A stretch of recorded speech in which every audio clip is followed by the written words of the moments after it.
Hello, everyone. Welcome to our final Intersect Town Hall of 2025. Uh, it's been a warm, sunny day here in India, and I can tell you that the holiday season's kicked in. And with that being said, I do want to wish a very warm holiday season greetings to everyone joining us today here, and as well as those tuning in later on to watch the recordings on our YouTube and, of course, in the virtual hub. So this year's been quite crazy. 2025 has been fast-paced, intense, incredibly impactful for Intersect, and I'm sure our leadership team, Jack's going to talk all about that.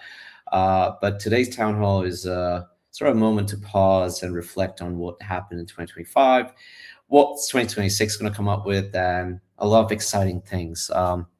So without further ado, let me share the agenda for today. It's keeping it short and simple for you guys.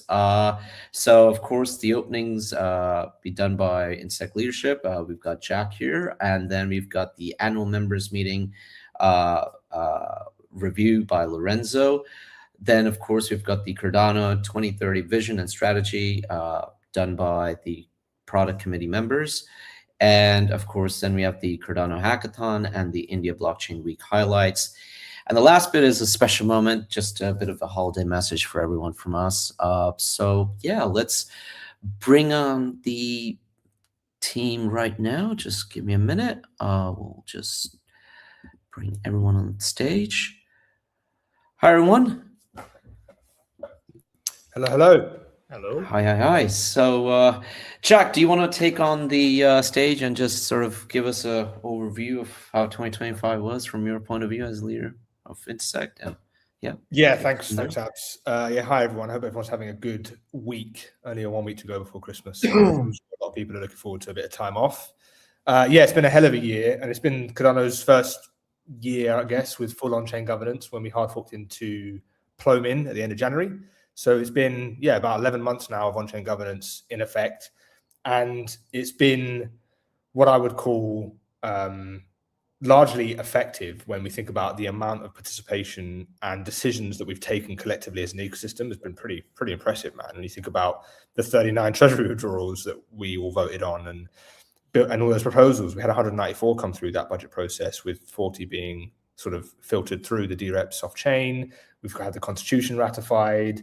We've had, I'm going to miss things here, really, net change limits, the extension one that's live on chain now, and the product strategy that was set earlier in the year. And I know that Kyle and Sam are going to talk more about that in sort of long term later today.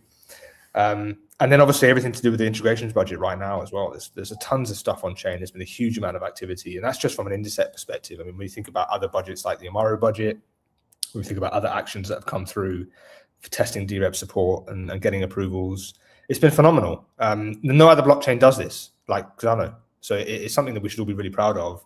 It comes with frustrations and challenges because we're decentralized, and that's not easy to navigate that environment in. It's everyone needs to sort of feel like they're having a win, right, in the ecosystem.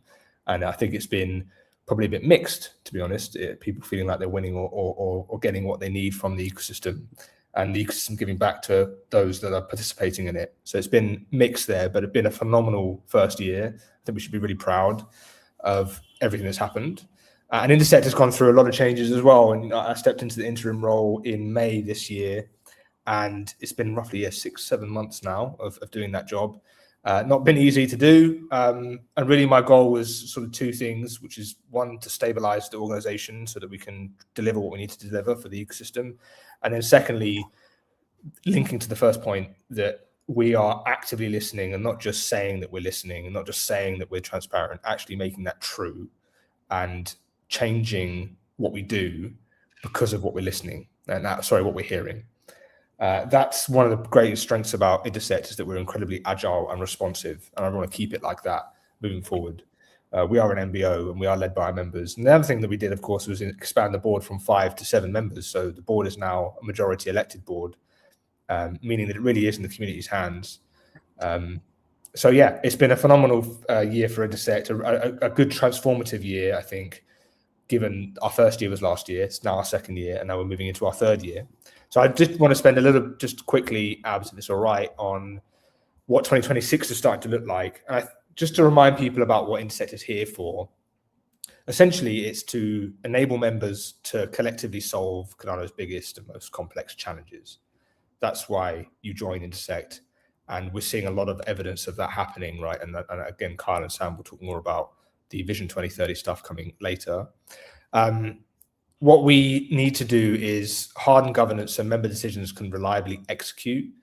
And so we've obviously had a big year this year with on-chain governance coming live, but next year it's about making that more dependable and more predictable. I think we all need a bit more headspace and a bit more heads up on what's coming and why things are important. The other thing that Intersect is really focused on, and there's sort of three functions for Intersect is how I see them. One is member services, so what I talked about, members solving the biggest challenges facing the Cardano ecosystem. The second part of Intersect's purpose and remit is technical coordination, and we've seen that with the mainnet incident response that we had a few weeks ago, and obviously all of the upgrade coordination, and there's upgrades happening in March next year, and then even in Q4 there'll be a new ledger era upgrade. So we'll be going to node version 11 in some point in March if the SBOs and DREPs approve it, and then a new ledger era, in Q4. So node version 12 towards the end of 2026. Again, if DREPs and the SBOs endorse that. But those are the things that we do is the technical coordination side of things. The other thing that we're looking at and working more closely with is on node diversity, because that's going to become even more important as we start to do upgrades and as we start to think about responding to incidents that may come up. So that's the second piece. And the last piece is the administration part of our business and of the organization. And that's essentially managing 270 million worth of ADA in contracts through the budget process that we ran in the summer, but then also adding a few others on. So for example, SNEC, we're administrating the SNEC proposal. We supported them getting that over the line and making that loan contractually sound and good for the SNEC team so that they can go ahead and execute based on their DREP support. So those three functions really are what Intersect is here for and what we do. And a link to that now is the integrations budget, which I know is sort of hot on people's minds because it's going through the withdrawal process at the moment. And we last week announced the signing of PITH, which is I'm really proud to get that done. And there's going to be a lot more coming soon there as well. So Intersect plays that administration role in making sure the work can get delivered on time and to good value with strong dispute resolution and arbitration routes that are needed for that piece of work. Technical coordination, which is all about, reaching out to as many stakeholders as possible and making sure that the coordination happens effectively as best as possible, is challenging in a decentralized landscape. And with new node versions coming, it becomes even more challenging, but they're good challenges to address. And then network resilience is sort of all part of that piece, really.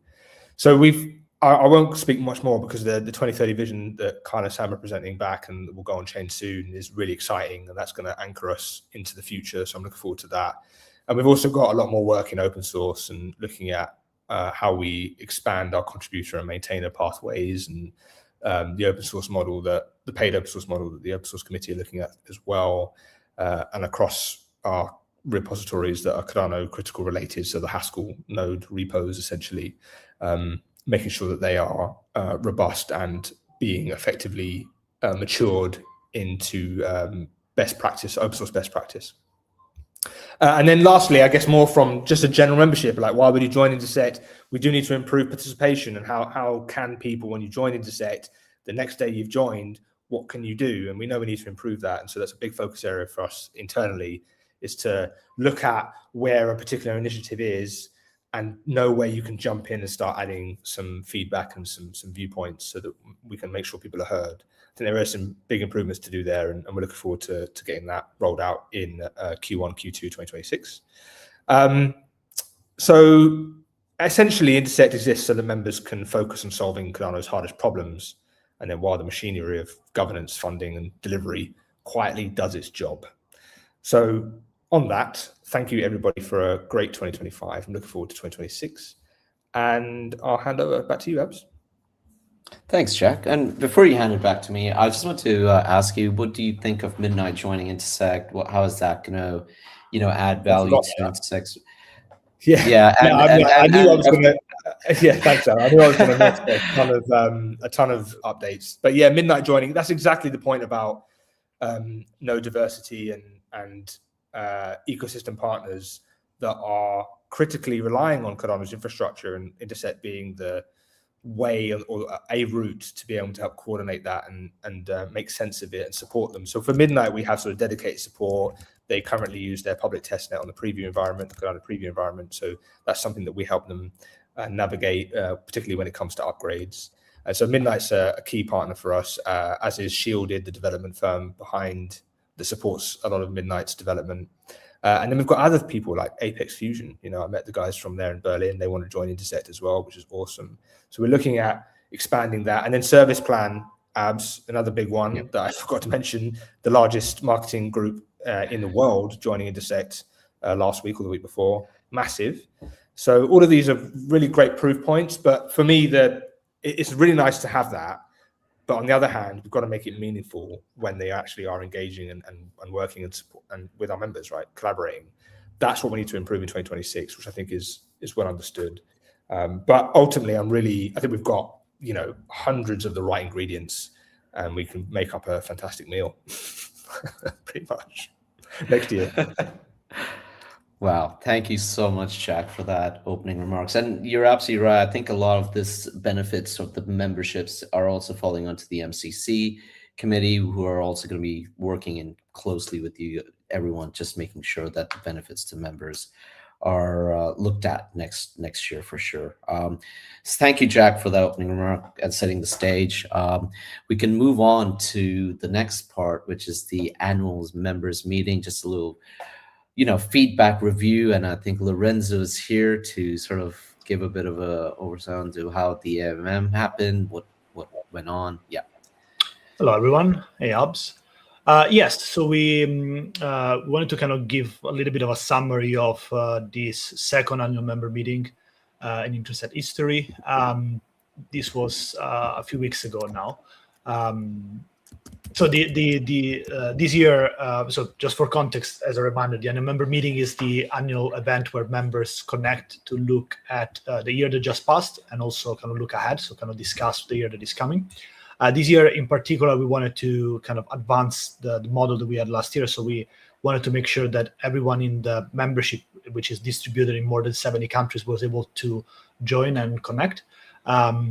So we piloted this virtual space, the Intersect Virtual Hub.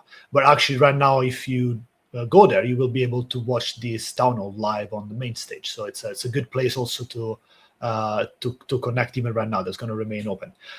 So outcomes after the 23 hours event. So the event started at midnight UTC on a Saturday and ended at 11 p.m. on the same day. It covered all the geographies of the members that we have in Intersect. There was a lot of positive, a lot of good feedback. There was, being a pilot, there were also some bugs and things to fix, which is good. It gives us learnings for kind of improving this virtual hub and making it available and accessible throughout the year for other like event like that or like this town hall and then the next AMM. Some useful data. So as I said, the event ran for over 23 hours and the whole 23 hours have been live streamed. On the live streaming, we had over 200 viewers live at the time, and now there might be more. And overall participants throughout the day were over 100 people. It's a mix of members and associates that joined there to connect. We had many different members who took the time to kind of give a welcome to other members through their videos, and members that hosted sessions to allow the region to connect and provide feedback of what does Intersect mean in their region. And a lot of useful feedback came out of that. But again, the most important part, outside of allowing members to connect, that's one critical event, but we're going to have more throughout the year, is looking back at 2025. And now the final version of the annual report is actually live on the knowledge base. So you can see the final polished version there, and you can review all the achievements that Jack was just mentioning now, and also the refined goals. So again, as a reminder of the process followed there. The members had a opportunity to provide direct feedback via the annual member survey, which was open for 8 weeks. We had over 70 responses on a survey that was around 15-20 minutes long, so very good quality feedback we received there. That created the proposal for 2026, which is still live on the knowledge base, so you can see the version that was shared during the AMM. And you can see now the updated version based on that feedback. Let me see if I can share my screen 1 second, so I'll show you where to find that screen sharing. So if you go on the knowledge base of Intersect, you will still find under the AMM section the what was shared during the AMM, so the annual report and the proposed kind of goals for 2026. But now you will also find the updated goals here under the update section. So what has been refined after the feedback. And if you go in development updates, you will find here the PDF of the annual report. So a fun read for the holidays. One very last point. Let me come back to the call. Is about the virtual hub itself. As I was mentioning, this was a pilot during the AMM, but the goal is this is always open, so any member can use that space anytime. So if you go through your member area, you can access that. You got different rooms that you can use to discuss. The committees will also going to use them in the future. And even if you go there right now, I'm going to share again my screen so that I show and not just say, you can see and I say it's easier said than done to screen share exactly what I want to screen share. Just give me a second. Let me know when it loads up. I can bring it up to the screen. Yeah, it's called Intersect. It's always there. You go. So if you go in the virtual hub right now, as I was saying, and you go to the main stage, you can see us live, and you see there is some people there watching. So the idea is that we'll do this more. So when we have like a town hall or a town square, people can join there to watch it live together, and then they can remain there to have a chat. And this is just like another way for members to connect. We need an action button. So, Lorenzo, while you had the virtual hub, can you give us some alpha as to what new improvements will be coming in to the virtual hub? I know I don't want you to give all the alpha, but some would be good. But there is a yeah, lot of cool stuff already. So let me go out here. So you see already there is some improvements in the structure as well. So you see this is slightly different from what we had in the AMM. There is the AMM gave us a lot of feedback on how to access different rooms, the structures. So that was already implemented. We now have also more avatars. Let me see if I can refresh this page and show you.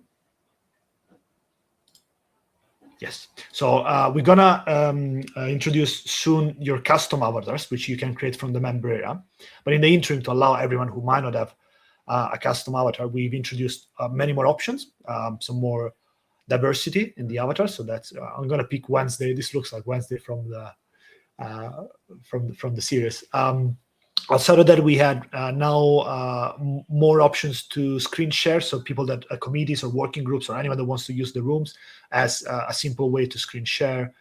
We added already the more functionalities in the chat. So the chat itself, it keeps the history and it allows you more. So it's just like a fully fledged chat, and many more things are coming. So again, the idea is to keep this open. So every month to kind of have a little bit of like updates and with the feedback, then all of this is gonna compile, let's say, for the next AMM. So the next AMM will have a year worth of improvements to use, and it's gonna be another probably whole day event for the all 72 countries which make the membership of Intersect. And I'll pause there because I'm sure we have much more to cover. No, it's really nice to see the virtual hub, progressing to a bigger thing, and I like how they have actually changed the stairs. It's made looking more dynamic and entertaining to someone. Are we gonna have more screens, or is this gonna be the one screen? How does that work? Just yeah, that's a good question. Also, I noticed that my camera went off, so now I'm in the black. That's fine.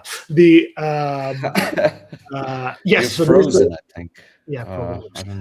There's the main stage screen, so that's for the, like, for example, town halls, but also every room now has a screen to screen share. So if any committee or anyone would like to kind of book some time or like go there and kind of connect, they have an option to use that screen. And actually there is a new feature in those rooms as well that allows whoever is kind of on that stage in the room to be heard in the whole room. So basically it's almost like a presenter mode. There is a lot of possibilities. So we'll see how the members are going to use this, and based on those needs, this will get better and better. Awesome. Thank you, Lorenzo. And just a little comment from Ryan. It's because you're frozen. Lorenzo. Yeah. No worries. You could come unfreeze and come back in again. You're most welcome. But thank you, Lorenzo. Now we can shift a bit to the future, and I know Jack mentioned this about the product committee talking about a bit about Cardano 2030.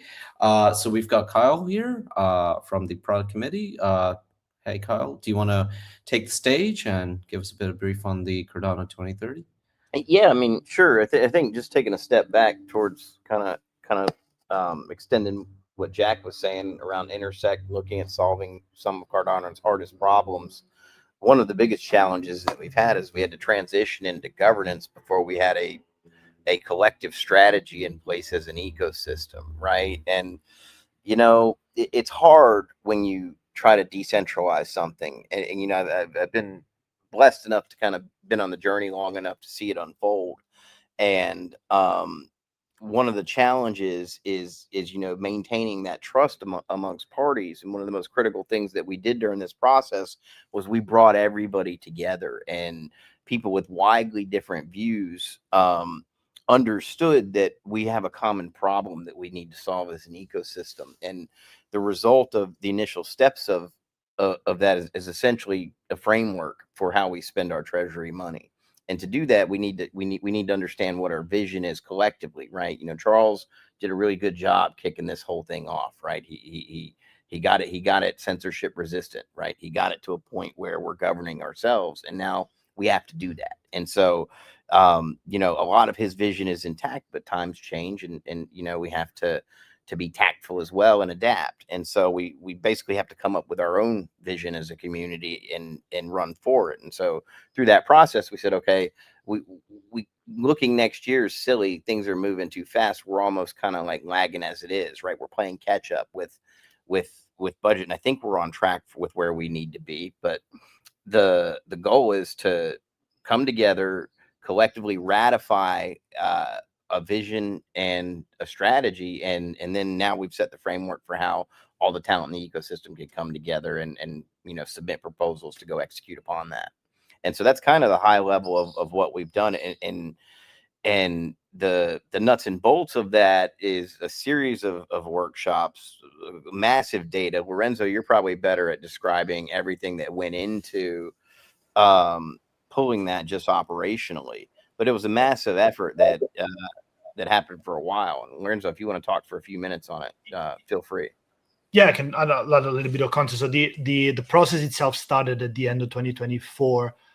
It was divided in 3 stages. First was to collecting input. So there were a series of workshops, both in person and remote, and surveys and focus group calls to collect as much information as possible from as many groups as possible.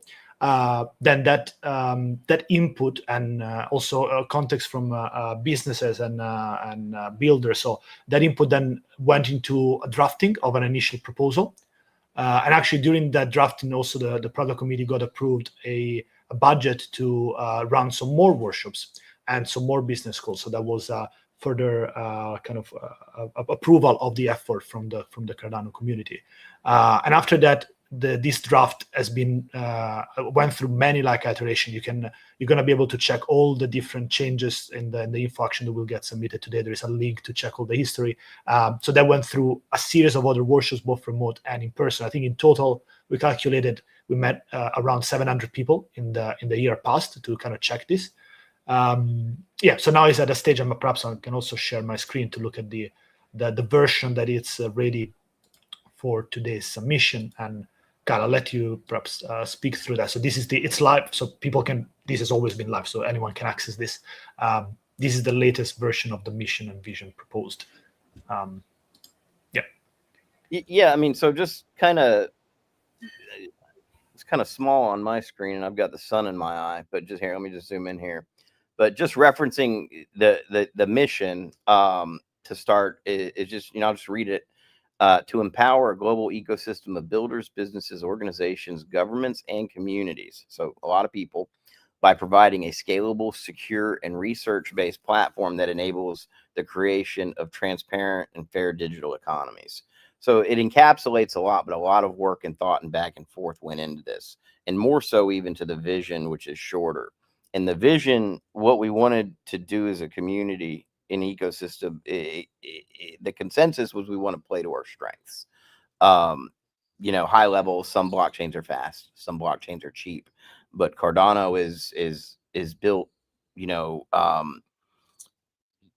to address a different caliber of applications, quite frankly. And so we wanted to play into that. And the vision is plainly, Cardano is the most secure, reliable, and censorship-resistant blockchain for mission-critical applications to power economies and societies of the future.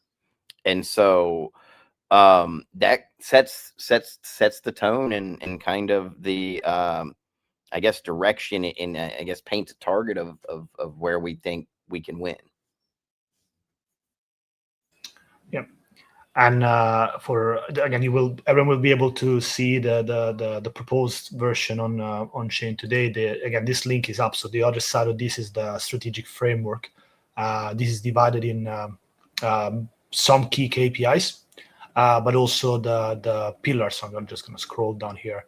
And Carla, perhaps if you want to add some color to each of them. So we have first pillar is infrastructure and research excellence. I think, Carl, you're better than me talking through this. I can scroll down through it and yeah. I mean, it's just ultimately kind of looking at the pillars that make our ecosystem, the things that we think are important, right? From a high level, that's the idea of the pillars, and that kind of, like I said, sets the stage for the areas where we want to invest and ensure that they're maintained and strong. Infrastructure, research driven.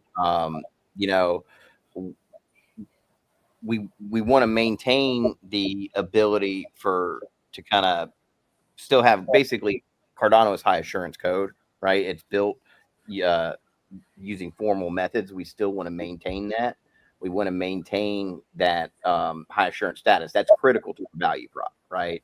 And the infrastructure similarly kind of plays into that. It's got to be robust, right? Mission critical. That's what we're going for. So that's kind of, and then I guess we list a few verticals. The verticals we list are not all inclusive. They're more of suggestions. We don't want to limit where we play, right? If we have an opportunity and it makes sense, we want to go for it. But the verticals of high focus, L1 protocol improvements. So we want to make improvements to the L1 protocol, right? Laos is coming. We've got some other things that have coming. We've moved a lot of the RAM space to disk, right? So RAM usage is less. We've got alternative nodes that are coming, which could quite frankly displace ecosystems or exist, right? So we want to continue to focus on that. L2 integration is important because the whole part of the strategy is revenue. Right? Like underlying, it's a revenue game, guys. We have a reserve. For those of you who aren't really familiar with the intricacies of how Cardano works, there's a reserve supply that's depleting every year, and that revenue is paying stake pool operators and stakers. And so we have to look at how we want to focus to ensure that we replenish that revenue so our ecosystem can sustain. And there's a lot of ways to do it. Cross-chain interoperability, straightforward. We're seeing a lot of that happen already in parallel, and then core ZK capabilities. So, and then security and resilience, post-quantum readiness is important. I think that's super, super important because we can market on that. That's, if we've got something there that makes sense, like getting out in front of that, I'm seeing some marketing on it, but it's not from tier one crypto, right? So, but regardless of the marketing aspect, that's critical, right? Post quantum readiness is something we want to focus on from from a resilience standpoint, client diversity. Having different full node clients makes sense. We got to distinguish between nodes that are block producers and edge nodes, right? You want diversity at different points, but what that does is that builds and layers into censorship resistance, right? So we're not dependent on one single client or supply chain that kind of plays into that. Threat detection and recovery, right? The ecosystem demonstrated that at least a recovery aspect, very, very diligently recently, right? Like everybody kind of just like, it was pretty cool to see, a lot of superstars came together and just gave 48 hours of their time like that. And we came together. Okay. And then, so adoption and utility, adoption is everything, right? Like, it's transaction volume, it's revenue, it drives, it's partner chain engagements, that's revenue. It's entrepreneurs building on Cardano, right? So there's various verticals. High value verticals are just noted. Please note that these are not isolated verticals. So if you see a treasury proposal come in that's dope, but is in a vertical that's not listed here, that doesn't mean that that's not something that we don't think could be awesome, right? Like these are just ideas and areas that make sense, that play into the value props that Cardano offers. And so, you've got DeFi, RWAs, supply chain makes sense, and payments, right? We've got Hydra, so evolution into payments makes sense. There's plays there. And then DeFi includes the whole Bitcoin DeFi narrative, as well as existing kind of the market. So the experience is important too. You have to focus on there's a layer between where the rubber hits the road in adoption and people getting there, and a lot of that is involved in education and being able to give people opportunities to participate in the ecosystem. So basically the invisible technology component, you're seeing some of that now. A practical example of that is, social sign-in wallets, Hydra demos that you've seen with vending machines that kind of uses something like that, where users don't even know they're using crypto, but they're using it as an underlying tech. Decentralized identity is an interesting, target a lot of people have been focused on. It's for that, there's people have attempted it, but there's markets that are emerging, right? And the UX of achieving that has been a gap too. So this is what all this kind of area is improving the user experience and kind of onboardingness ability. And then, from an enterprise perspective, enterprise security and compliance. So the nature of how Cardano is built plays into that value prop. We also want to improve the developer experience. It's very important. It has to be easy to build here. You ask a developer, they'll tell you it's not easy to build on Cardano. And so we're seeing, we want to focus. We've got open source incentives, Intersect open source committees pushing out things to help kind of push those along. Continue scrolling. I can't. You got to keep going, Lorenzo. Thanks, bud. Okay. And then, the education and the collateral for bringing people on and keeping all that up to date. And then, so you've got other ecosystems too. So like, kind of, that collateral and opportunities, like, for example, when you guys read this, you could say, okay, how can I contribute to that? One thing you could potentially do is come in and write a migration guide, right? To guide an EVM developer to come and how he might use a tool chain to accomplish something similar. That's kind of how that plays into that. And then compatibility. So we want to align for just kind of reduce resistance where it may make sense to interface to other ecosystems. And then the third major pillar is governance. We've got stake pool operators, we've got DREPs. We it's not perfect, but it's working and it's good. We want to focus on that. And, part of that is we want to maintain our talent and do so. And we're learning,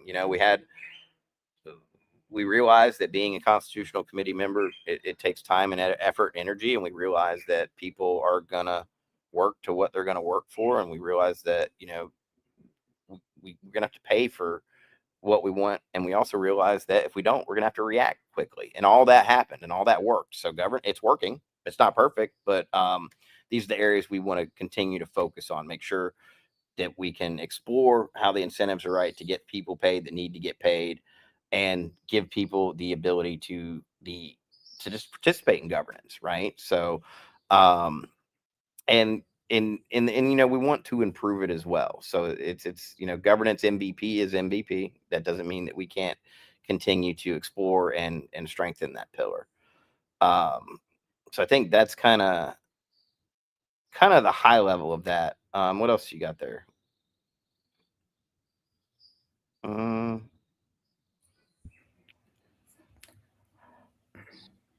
Turnout aware voting with delegator safeguard.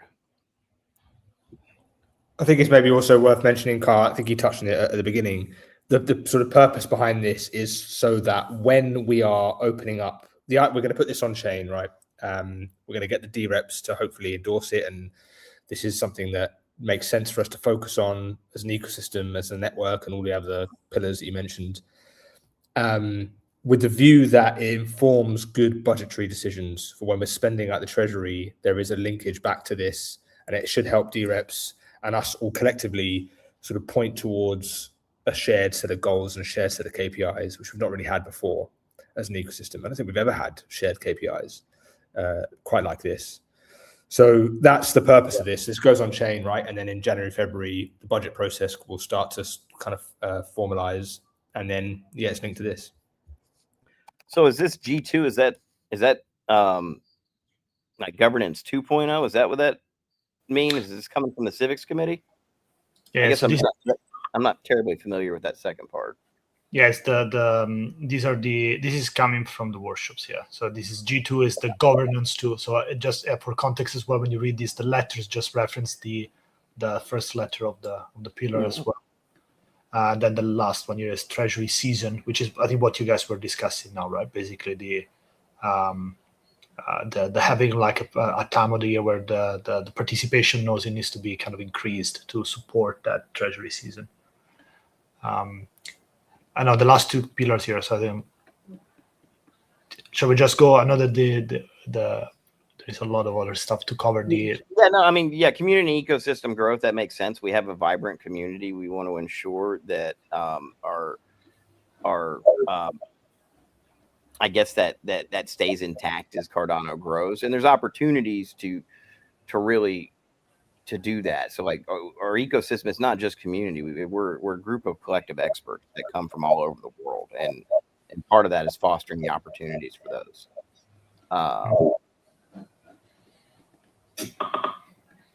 Okay. Yep. And then so marketing and market adoption is a big deal, right? So. Yeah, and the last pillar 5 is. Hold on. Yeah, so it's ecosystem sustainability and resilience.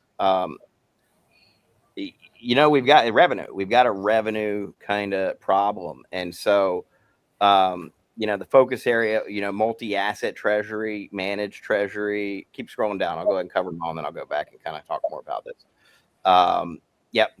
The value retention from L1 to L2. We can talk about all that, and then what else do we have? Okay, cool. And then all the incentives and all this. So from a revenue perspective, we've got treasury. It's the original thought was that we were going to have so much revenue from transaction fees that we would be able to replace the reward reserves. And pragmatically speaking, to remain competitive, right, i.e. like not necessarily super high fees, it's really challenging to rely on that alone without drastically overburdening our engineering demands, right, to get us to the point where we can support that type of transaction volume.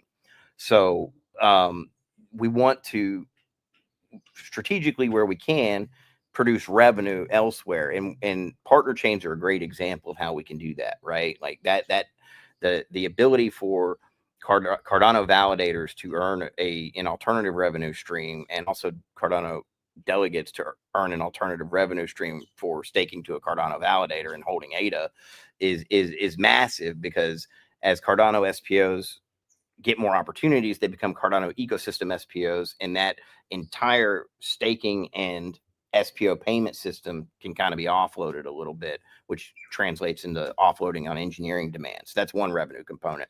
And the other is, active treasury management, right? You can get revenue from yield management in DeFi. You can also have revenue, and I think we need to focus on a vehicle for enabling the treasury to be entitled to, returns on equity, right? If people are, loans are great, but let's go for equity. Let's figure that out. And so revenue is super important, and that kind of all ties into how we do that. So ecosystem sustainability it's top priority. If we don't solve that and achieve that, then that's really what it's all about. And so this is the areas that we're going to focus on, and this vision and strategy all ties together with how we're going to spend our treasury money to get to that point of ecosystem sustainability. Very good.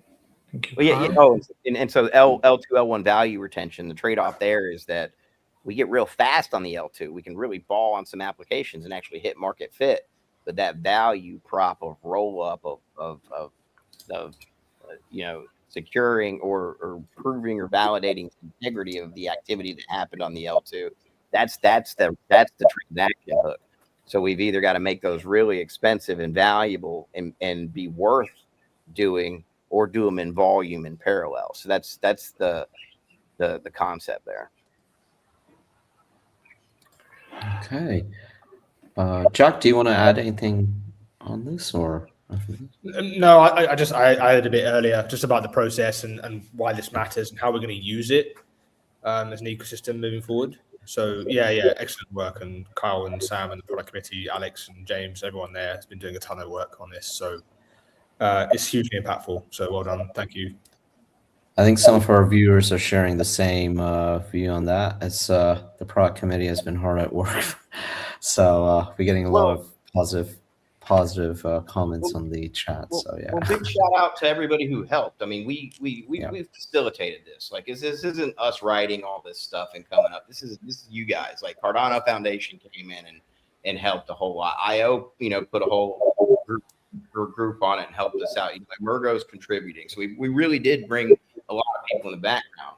We just facilitated. So it was awesome. But the community came together and we did a good job. So thank you. And if the audience wants to get a direct link to the strategy and all that we spoke about right here, you guys can just scan that QR and that will take you to the Cardano 2030 page, and you guys can see the whole thing, the vision, strategy, everything. So that being said, I think we can move to the next slide. But before we do that, I just want to give you a bit of, one of our community members mentioned this. So Lorenzo, just for you to, there's some positive feedback on the virtual hub. Yeah. So yeah, Chaya is looking forward to using that space in many ways, and yeah, see how that works. So yeah, thank you, Chaya, for that comment. Okay, so the next stage is the events highlight. We did have some events December, and particularly in India, both of them. So I'll just share my screen right now just to showcase. First of all, I'll take this QR out a bit, and then let me just share that. Okay, so 29th, 30th November, we had a huge Cardano hackathon where over 400 developers showed up, and we had the gathering was enormous. It was so big that even Aptos, some of the other blockchains, were talking about our hackathon. So it really put a good mark on that. You guys can see seriously a lot of work happening there on the side. There were 3 tracks.